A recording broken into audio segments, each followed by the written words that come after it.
이 시간 저희들에게 주신 하나님의 말씀은 요한일서 1장 5절로 7절 말씀입니다.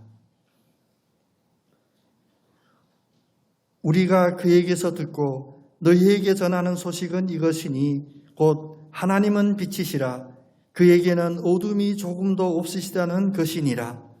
만일 우리가 하나님과 사귐이 있다 하고 어둠에 행하면 거짓말을 하고 진리를 행하지 아니함 이거니와 그가 빛 가운데 계신 것 같이 우리도 빛 가운데 행하면 우리가 서로 사귐이 있고 그 아들 예수의 피가 우리를 모든 죄에서 깨끗하게 하실 것이요. 아멘. 우리가 예배 드릴 때도 마찬가지지만 우리의 삶 속에서도 순간순간 하나님이 우리의 보호가 되시고 그늘이 되는 그 축복이 여러분과 함께 하시기를 축복합니다. 우리 옆에 오신 분과 따뜻하게 인사 한번 나누겠습니다. 주님이 주신 믿음의 확신이 보입니다. 아멘. 우리 얼굴에서, 우리의 눈빛에서 이분은 믿음이 있는 분이구나 라는 그런 확신이 보이는 그런 은혜가 우리들에게 있어야 됩니다. 요한 1서는 우리들에게 주신 하나님의 말씀임을 우리가 믿고 우리의 마음을 열고 바라보면 우리들에게 영생의 확신을 가지기 위하여 우리에게 주신 말씀이다라고 이제 시작에 말씀하십니다. 그래서 특별히 요한일서 5장 13절에 그 유명한 말씀이 있죠. 내가 하나님의 아들의 이름을 믿는 너희에게 이것을 쓰는 것은 너희로 하여금 너희에게 영생이 있음을 알게 하려 함이라. 우리에게 영생이 있음을 알게 하려 하는 하나님의 이 말씀이 오늘 우리들 안에서 살아있는 생명력이 있는 말씀이 되기를 원합니다. 이 목적을 이루기 위하여 우리는 우리의 삶을 우리가 건강검진하듯이 늘 점검할 때마다 우리에게 필요한 증거가 되고 참된 회심의 그런 본질적인 특성이 드러나는 그런 말씀이 되기를 원합니다. 요약해서 말씀드린다면 신학에서는 이렇게 규정해요. 그리스도인들이 빛 가운데서 행한다 하는 것이 참된 회심의 표징, 확실한 믿음의 표징 중에 하나라고 합니다. 다시 말하면 그리스도인의 생활 방식은 하나님의 본성과 뜻에 일치하는 것이 우리의 믿음의 확신의 열매라는 것입니다. 오늘 이 시간 주님의 말씀을 우리가 붙잡고 내 자신의 믿음을 돌아보는 그런 영적인 거울로 삼고 나에게도 이런 열매들이 이루어지고 있는지 꼭 확인하는 그런 귀하고 축복된 시간 되기를 원합니다. 우리가 한번 같이 고백해 봤으면 좋겠습니다. 같이 고백합니다. 하나님은 빛이십니다. 아멘. 하나님은 빛이십니다. 이 고백이 우리 어찌 보면 너무 간단하고 평범한 듯 보이고 있습니다. 그런데 믿음 안에서 이만큼 중요한 믿음의 고백이 없습니다. 하나님이 빛이시라. 특별히 요한일서 1장 5절에 보면 하나님은 빛이시라 그에게는 어둠이 조금도 없으시다 라고 해요. 특별히 요한복음과 요한일서 그 본문들을 보면 빛과 어둠에 대한 이야기들이 많이 나옵니다. 반복되어 나오고. 그래서 우리가 특별히 요한복음과 요한일서를 바라볼 때 이 빛과 어둠에 대한 이 영적인 의미를 정확히 파악하는 것이 매우 중요합니다. 사실 세상에서 예수를 알지 못하는 이들도 얼굴을 보고 사람을 판단하거나 그 사람의 상태를 판단할 때가 많이 있습니다. 그래서 어두운 얼굴, 밝은 얼굴 이런 표현을 하게 되죠. 누구나 어둠과 빛이 대조되는 것을 알 수가 있습니다. 그런데 오늘 말씀은 분명히 선포했잖아요. 하나님은 빛이시다. 그러면 빛의 반대에 있는 어둠에는 하나님이 전혀 계시지 않고 하나님의 속성이 아니라는 것입니다. 그러면 하나님이 빛이시다라고 하는 그 뜻에는 첫 번째로 우리에게 계시해 주는 것이 무엇일까요? 바로 밝다는 겁니다. 가려진 것이 없다는 겁니다. 모든 게 다 우리에게 확실히 알려지게 된다는 것입니다. 사실 우리 기독교 2000년 역사를 보면 우리 교회에게 특별히 우리 개개인의 믿음의 확신에 가장 큰 위해가 되는 한 이단 사상이 있었어요. 지금도 그것이 있습니다. 그게 뭐냐면 신학에서 영지주의라고 하는 그러한 사상이에요. 영지주의. 그러면 무엇을 영지주의라고 했냐?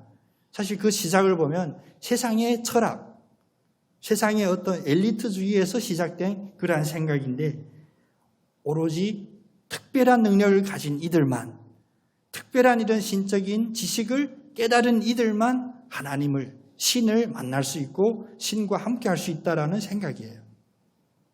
그런데 이 영지주의가 왜 교회에 위해를 끼치냐? 그 표현이 두 가지가 있기 때문입니다. 하나는 많은 사람들에게 그래, 나는 몰라, 나는 안 돼, 이런 패배의식을 가지게 해요. 하나님 말씀 나 알 수 없지. 왜? 하나님이 그 신비하고 오묘한 말씀을 나 같은 주제에 어찌 알 수 있겠냐, 이런 생각을 가지는 것, 이것이 하나의 큰 위해이고 또 다른 한 위해는 그와 반대로 나만 알고 있어, 니들은 몰라, 니들이 이렇게 맛을 알아, 뭐 이런 광고도 있듯이 하나님의 말씀은 나만 아는 거예요. 나만 신령해. 네. 나만 하나님으로부터 특별한 은사를 받았고 나는 누구보다도 기도도 많이 하고 말씀도 많이 읽고 그래서 하나님이 나에게만 계시해 준다. 그 표현을 지금 영지주의라고 표현하고 있지 않지만 우리의 신앙생활 속에서, 우리의 교회 속에서 너무나 가까이 있는 이러한 위해들이 있습니다. 그래서 이단 사상을 보면, 이단의 그 요점을 보면, 여러분, 우리가 이단에 대한 많은 세미나도 있고 어떤 고민도 하고 공부도 하고 훈련하려고 하지만 사실은 이단을 이단으로 판단하고 하는 것이 신학적으로는 매우 어려운 작업이에요. 그런데 우리가 깊은 고민을 하지 않고 이단을 바라볼 수 있는 쉬운 방법이 있습니다. 바로 이 영지주의의 이 거울로 비춰보면 금방 바라볼 수가 있어요. 이단의 특징 하나, 영적으로 우리를 올가매는 공포감을 줍니다. 니네는 몰라, 나만 알아. 사실 우리 이 자리에 계신 모든 분들, 우리가 겸허하게, 겸손하게, 솔직하게 말씀드리면 누가 혹시 여러분에게 너 예수님만큼 기도하고 있어? 너 예수님만큼 말씀을 가까이 하고 있어? 하면 네라고 대답할 사람이 없어요. 여기서 협박하는 거예요. 때문에 나만 알고 있대. 자기 경력은 뭐냐? 나 산에 가서 3개월 동안, 6개월 동안 40일, 60일, 90일 금식 기도했던 사람이야. 이렇게 해석해서 나오면 알 수가 없습니다. 그리고 성경의 구절들을 달달 외워가지고 아주 자기들의 논리에 맞게 짜집기를 해놨어요. 그래서 성경의 말씀인 듯한데 다 자기의 의도를 가지고 있고, 제가 요즘 극동방송에 베드로 후서 강해를 지금 함께 나누고 있는데 거짓 선지자, 거짓 선생이 하는 것이 바로 이거예요. 자기들의 말로 꾸며난 것을 교묘하게 만들어내요. 그리고 사람이 마음에 무엇이 갈급하고 무엇이 가장 취약한 것을 인지를 정확히 파악하고 그것을 파고듭니다. 첫 번째는 위협하고 공갈하는 거예요. 너는 몰라. 그러므로 나의 말을 따라야 돼. 왜? 나는 하나님으로부터 특별한 계시를 받은 이니까. 그런데 성경은 우리들에게 분명한 선포를 하십니다. 하나님은 빛이십니다. 빛이란 것은 가려진 것이 없고 드러나지 않는 것이 없다는 것입니다. 성경의 말씀을 보면 이런 영지주의 이단 사상을 물리치기 위하여 어떠한 성경 구절에서든지 늘 밝게 보여주시고 환하게 보여주시는, 사실 성경이 우리들에게 가장 밝게 환하게 보여줘야 될 그 핵심이 무엇입니까? 그것은 바로 예수 그리스도가 육신을 입고 이 땅에 오셔서 십자가에서 달리시고 죽으셨다가 부활하신 그 예수 그리스도가 우리의 삶의 주인이고 나의 구세주라는 그 사실이에요. 이것이 밝혀지면 그 다음 부수적인 것, 우리의 삶 속에서 이루어지는 것, 그것들은 다 가려질 수가 없는 것입니다. 그래서 요한일서 1장 시작에 보면 태초부터 있는 생명의 말씀에 관하여서는 우리가 들은 바요, 눈으로 본 바요, 자세히 보고 우리의 손으로 만진 바라. 다시 말하면 뭡니까? 가려지거나 우리의 생각으로 상상으로서가 아니었습니다. 귀로 듣고 눈으로 보고 손으로 만졌던 그것이 바로 우리에게 생명의 말씀이신 예수님의 복음이라는 거예요. 이 생명이 나타내신 바 된 것은 이 영원한 생명을 우리가 보았고 증언하고, 이것이 사도들의 증언입니다. 예수님과 함께 했던 사도들이 증언하고 또 그 사도들에게 가르침을 받았던 그 다음 속사도들이 또 증언하고, 바울이 증언하고 우리의 믿음의 선조들이 증언하고 우리의 할아버지가 증언하고 우리 어머니가 증언하는 이러한 증언 속에서 이 말씀이 우리의 손까지 왔습니다. 그 속에서 무엇을 했냐? 너희에게 전하노니 이는 아버지와 함께 계시다가 우리에게 나타내신 바 된 이시니라. 나타내신 이가 바로 예수 그리스도세요. 복음은 절대 가려진 것이 아닙니다. 거짓 선지자나 거짓 교사들의 가르침처럼 하나님은 감추어지신 존재가 아닙니다. 늘 공포스럽고 하나님을 생각할 때마다 두렵고 하나님을 고민할 때마다 잘 이해가 안 되고 그런 하나님이 절대 아니십니다. 특별히 남다른 영성을 자처한다고 하는 사람들은 끊임없이 우리 주변에 나타나죠. 이단이라는 그런 모습으로 나타내는데 진정으로 성령으로 거듭난 사람에게는 그만 알고 있는 진리의 말씀은 존재하지를 않아요. 그래서 하나님은 우리들에게 이 종이에 하얀 종이에 검은 글자로 우리들에게 직접 계시까지 해주셨습니다. 보라고, 만지라고, 생각하라고, 깨달으라고. 이러한 의미에서 하나님은 빛이십니다라는 이 믿음의 고백은 우리들에게 담대함이 되고 용기가 되고 소망이 됩니다. 요즘은 정치하려고 해도 다 시험 봐야 된대요. 정치에 관심 없는 여러분 아무 생각 없으신데 그런데 하나님은 절대 시험 보지 않아요. 하나님은 우리들에게 궁금하게 하고 너 나 한번 맞춰봐 이렇게 퀴즈 내시는 하나님이 아니라 우리에게 밝혀 보여주실 뿐만 아니라 또 보여주신 그 내용이 무엇입니까? 우리를 공포에 빠지게 하고 두려움에 빠지게 하는 그러한 쇠사슬이 아니라 오히려 은혜롭고 풍성하신 하나님의 사랑을 우리들에게 보여주시는 것입니다. 그래서 하나님은 우리에게 요구하는 요구사항들이 있어요. 그런데 그 요구하는 요구사항들이 바로 하나님의 속성인 선하고 평화롭고 자유롭고 은혜가 되는 것을 우리들에게 요구합니다. 그런데 거짓 선지자, 거짓 선생들은 이 하나님의 말씀을 악용하여 무엇을 요구합니까? 첫 번째는 이익이에요. 유익. 자기의 세상적인 유익을 위해요. 그래서 아까 앞에 말씀드린 말씀으로 다시 돌아간다면 우리가 이단인지 아닌지 판단할 때 쉬운 방법 첫 번째. 물질 얘기하면 이단입니다. 돈 얘기하면 이단입니다. 저도 지금 돈 얘기했나? 두 번째는 자기만 정확하고 다른 사람 다 잘못됐다 그러면 이단이에요. 쉽죠? 늘 부정적이고 늘 비판하고 나만 바르다고 하면 그거는 분명한 이단이 됩니다. 이단의 요소를 가지고 있습니다. 우리 하나님은 빛이신 하나님이십니다. 하나님이 우리에게 요구하는 것은 우리로 하여금 공포에 떨고 구속감에 빠져있고 나 어쩌면 좋아 항상 두려움에 있는 그러한 것을 요구하는 것이 아니라 우리 미가서 6장 8절에 보면 하나님이 계시하시고 요구하신 그 말씀을 분명히 밝히십니다. 미가서 6장 8절에 사람아 주께서 선한 것이 무엇임을 내게 보이셨나니 여호와께서 내게 구하는 것은 오직 정의를 행하며 인자를 사랑하며 겸손하게 내 하나님과 함께 행하는 것이 아니냐. 하나님의 요구가 무엇이라고요? 정의를 행하고 이것이 두려운 일입니까?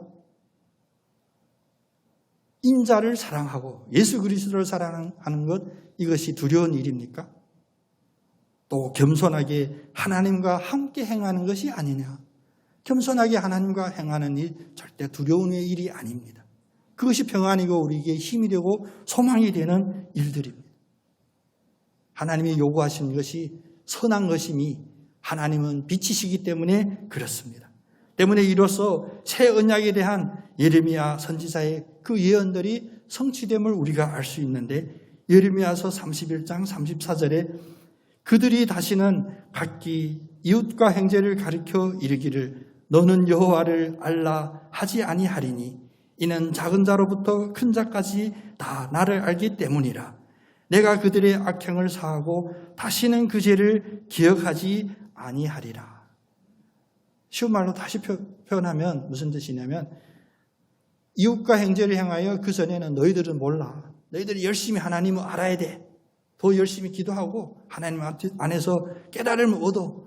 이러한 공포감, 위압감을 주는 것이 아니라 작은 자로부터 큰 자에 이르기까지 하나님이 직접 다 나를 알게 해주셨다는 것입니다. 여러분, 여러분이 하나님을 모르심이 아닙니다.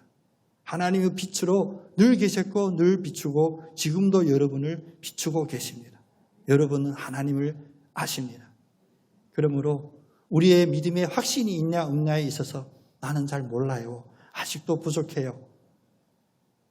이런 영적인 겸손함 속에 절대 영지주의적인 그런 자괴감에 빠지지 않는 여러분이 되어야 됩니다. 늘 밝으시고 환하시고 소망을 가지시고 하나님의 그 마음 나 알 수 있어. 네. 하나님이 나를 알게 해주시면 나 알 수 있어. 이런 밝은 마음으로 담대한 마음으로 밝은 마음으로 주님 앞에 나가는 여러분 다 되시기를 원합니다. 이제 우리의 마음에 하나님의 빛이시라는 그 빛이 가득하게 된다면 그 다음 두 번째로 자동으로 드러나는 표현이 있습니다. 그것이 뭐냐면 오늘 7절 말씀처럼 우리에게는 서로 사귐이 있습니다. 7절 말씀을 보니까 그가 빛 가운데 계신 것 같이 우리도 빛 가운데 행하면 우리가 서로 사귐이 있고 사귐. 성경을 보면 사귐이라는 이 말씀이 참 마음에 와 닿고 따뜻해요.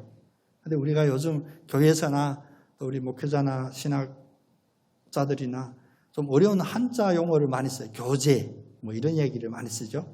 물론 사귐은 교제, 교통, 동참 뭐 이런 이야기를 합니다. 그런데 우리말로 사귐 얼마나 따뜻해요. 빛이신 하나님이 우리를 비추시고 우리가 빛 가운데 행하게 된다면 우리에게는 바로 사귐이 있는데 이 사귐은 예수 그리스도와의 사귐, 성령님과의 사귐, 또 우리 이웃과 형제 자매들과의 사귐이 됩니다. 우리가 믿음으로 예수 그리스도를 나의 구주로 고백하게 되면 우리에게 자동으로 입혀지는 신분이 있었죠. 그게 뭐냐면 하나님의 자녀가 되는 권세가 우리에게 주어진다라고 했어요.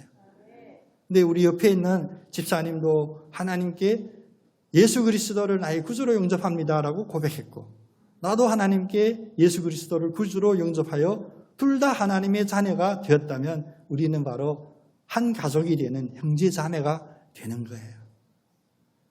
이 형제 자매 가운데는 우리 앞에 말씀드린 영주제의 그런 편안인 편을 나누고 여기서 계급을 나누고 등급을 나누고 나는 너하고 안 놀아. 너 가까이 오지 마. 심지어 너 나가.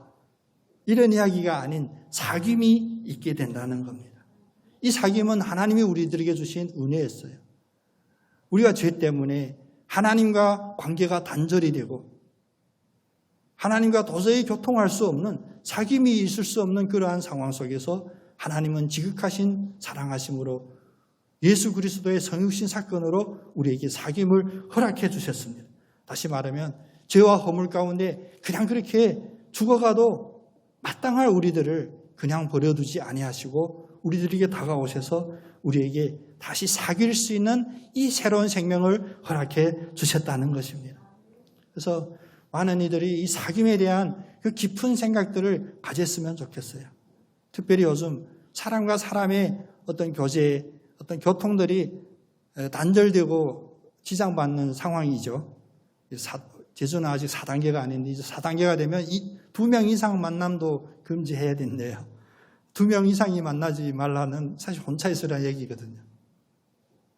우리는 사회적인 동물이다 이런 사회학적인 말도 안 되는 얘기가 있어요. 세상 학문은 왜 그러는지를 모르겠는데 인간의 이 존엄을 자꾸 낮추는 것 같아. 인간이라 안 하고 자꾸 동물이라 그러죠. 사회적인 동물, 생각하는 동물. 그런데 또 다 마음이 편해하고 있는 게 세상인데 예수 그리스도 안에서 우리가 하나님의 자녀된 권세를 받고 빛 가운데 행하게 된다면 우리에게는 사귐이라는 것이 풍성하게 된다는 것입니다. 영적인 그리스도인.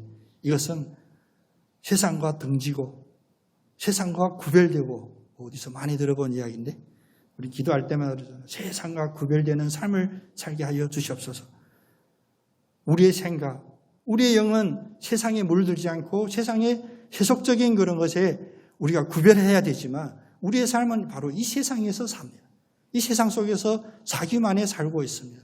이 사귐 안에서 빛이신 하나님의 자녀로서 우리가 밝게 사는 거예요.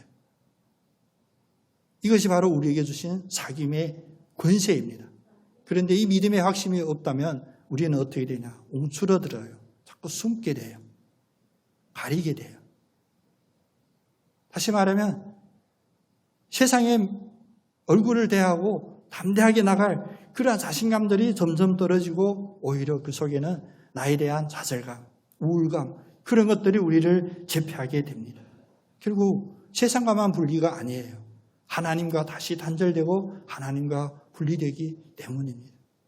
비록 우리가 지금 마스크를 다 끼고 있지만 또 모임에서는 반드시 마스크를 착용해야 되죠.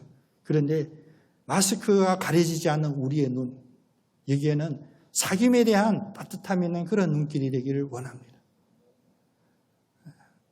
아이들 보면 특히 우리 아이가 지금 예배 와서 감사한데 요즘 계속 예배 나와요. 이제 특히 여자아이들 사춘기 되면 무엇이 특징적이냐면 잘 삐진대. 나 왜 삐졌는지 모르는데 자기는 삐져 있어요.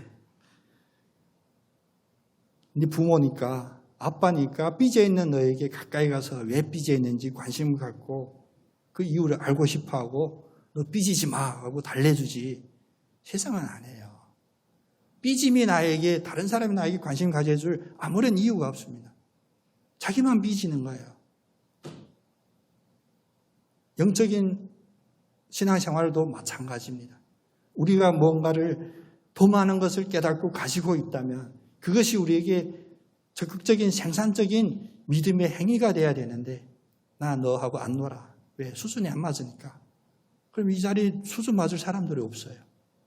삐짐의 결과는 결국 사귐이 단절이 되는 거예요. 여러분, 삐진 사람 상대하려면 힘들죠.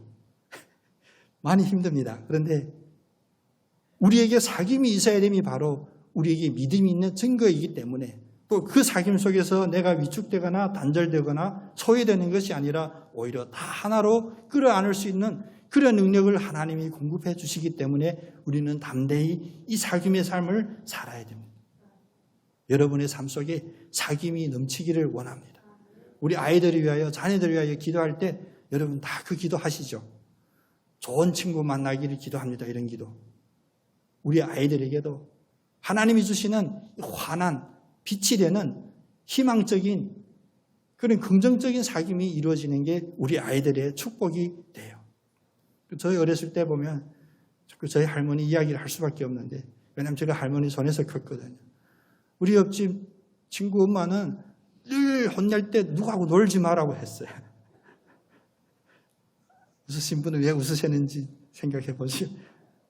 자기 아이한테 누구하고 놀지 마. 요즘 걔하고 놀지 마. 저희 할머니는 거꾸로 저런 애들하고 놀아야 되는데 가서 네가 왕해래. 내가 왕할 줄을 모르는 성품을 알고 그러는 사귐이 우리의 축복이 되는 줄 믿으시기 바랍니다. 특별히 영적인 사귐. 우리가 누구에게 지장받거나 우리가 누구에게 물들어서 우리가 쓰러질 거라는 이러한 우리의 위기의식을 다 버리시고 담대함으로 왜?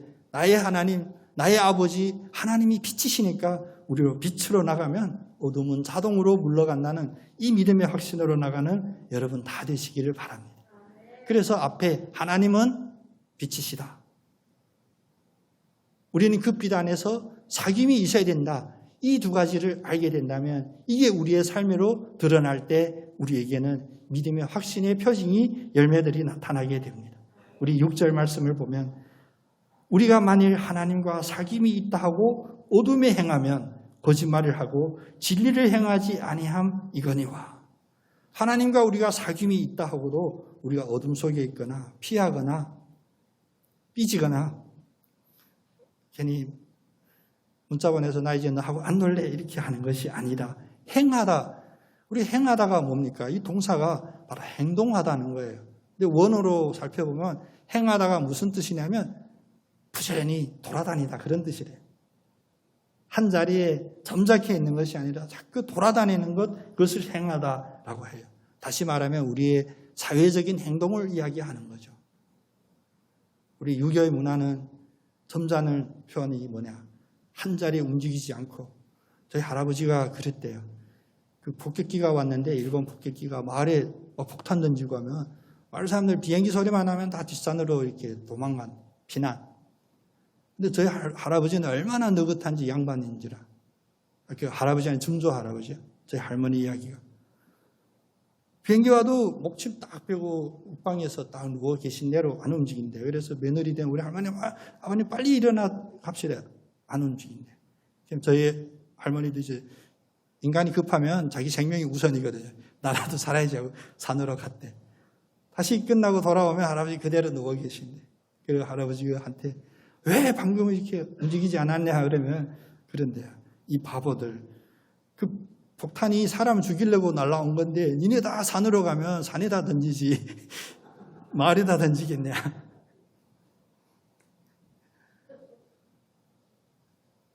근데 성경이 우리에게 가르치면 이렇게 폭탄 앞에서도 목침 베고 누워있어라가 아니라 행하래요. 빛 가운데 행하는. 우리는 살아있습니다. 우리가 살아있으면 하나님이 공급해 주신 그 에너지 때문에 살게 됩니다. 그러면 우리가 움직여야 되는데 무엇으로 움직이고 무엇으로 행하냐. 오늘 말씀처럼 하나님과 사귐이 있다는 이 사귐 안에 우리가 행해야 되는 것입니다. 사실 성경에 우리에게 참 소망이 되는 그 가르침 중에 가장 기본적인 원리인데 그리스도인들이 죄 없이 100% 깨끗하게 성결하게 이 세상에 살 수 없다는 메시지예요. 어느 누구로 100% 깨끗한 상태로 이 세상에 살 수가 없습니다. 혹시 누군가 그런 사람이 있다고 한다면 예수님이 이 땅에 오실 이유가 없게 되는 거예요. 하지만 우리가 빛 가운데서 하나님과 사귐 때문에 행함은 바로 우리가 하나라도 1%라도 더 거룩해지고 경건해지고 깨끗해지기 위하여 우리가 노력하는 그런 성화의 과정에 우리가 사는 것입니다. 이 성화의 과정에 살려면 우리는 계속 행해야 됩니다. 움직여야 됩니다. 우리가 50에서 55로, 55에서 60으로, 60으로, 70으로 올라가는 이런 성화의 단계에 늘 향상해야 되고 성숙이 돼야 됩니다. 그 가운데서 우리는 무엇을 합니까? 성화의 과정은 매우 중요한 한 부분은 다시는 내가 죄를 짓지 않겠다. 그러한 믿음의 고백으로 나가는 거예요. 이것을 우리가 신학에서 바로 회개라고 하죠. 회개는 내 능력으로 내가 깨끗하게 되는 게 아닙니다. 한번 세탁기에 돌리고 다시 건조기에 돌려서 깨끗해지는 것이 아니라 내가 잘못을 저질렀어도 또 악한 생각을 가졌어도 더 이상 다시는 이런 생각, 이런 악한 실수를 하지 않겠습니다라고 결단하면서 나가는 이 성화의 과정이 바로 우리의 믿음의 과정입니다. 이 과정에 우리의 악함이 보이고 우리의 실수함이 보이려면 바로 빛이 있어야 되는데 하나님이 빛으로 우리와 사귐으로 또 가만히 있으면 드러나지 않는 것들이 행함으로 움직임으로 살아감으로 다 드러나게 하는 것이 바로 하나님의 은혜입니다. 대체로 하나님의 본성과 뜻은 우리 성경에 계시하신 그 말씀과 똑같습니다.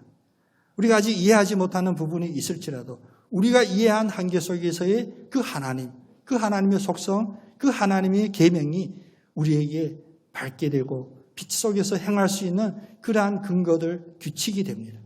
우리가 100% 다 알아야지. 사실 우리가 하나님의 말씀 그대로 100% 다 안다고 해서 100% 다 실행할 수가 없습니다. 일단 먼저 우리가 이해하고 깨달은 것만큼이라도 그것을 행할 수 있는 그런 빛의 자녀들이 다 되기를 원합니다.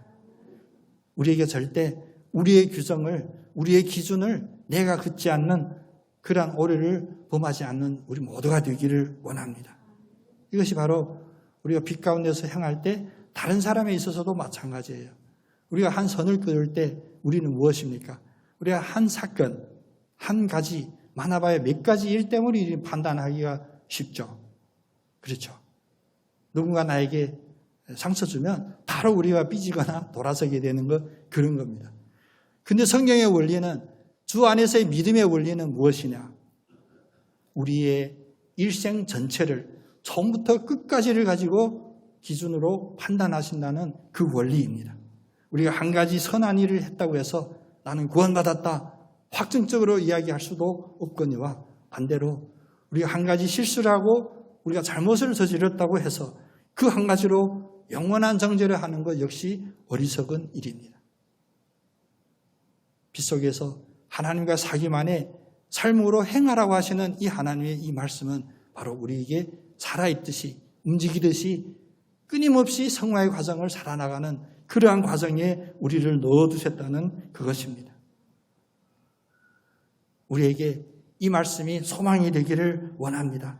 참된 그리스도인이라면 죄에 물들지 않는 그런 완전한 삶을 순간순간마다 살아가는 것이 아니라 그러한 삶으로 변화되고 바뀌고 어제보다 오늘이 더 낫고 오늘보다 내일이 더 거룩하고 경건한 삶으로 나가는 그러한 삶인 줄로 믿습니다.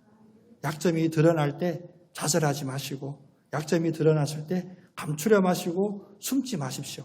드러나면 우리에게 얼마나 그 축복인지 아셔야 됩니다.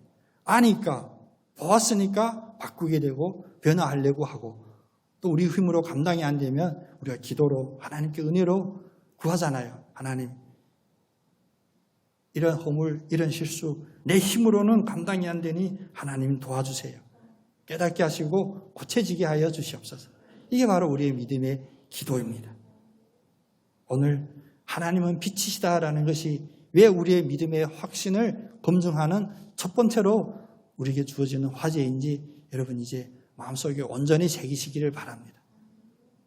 드러나지 않는 것 하나도 없습니다. 또 감출 수 있는 것도 하나도 없습니다.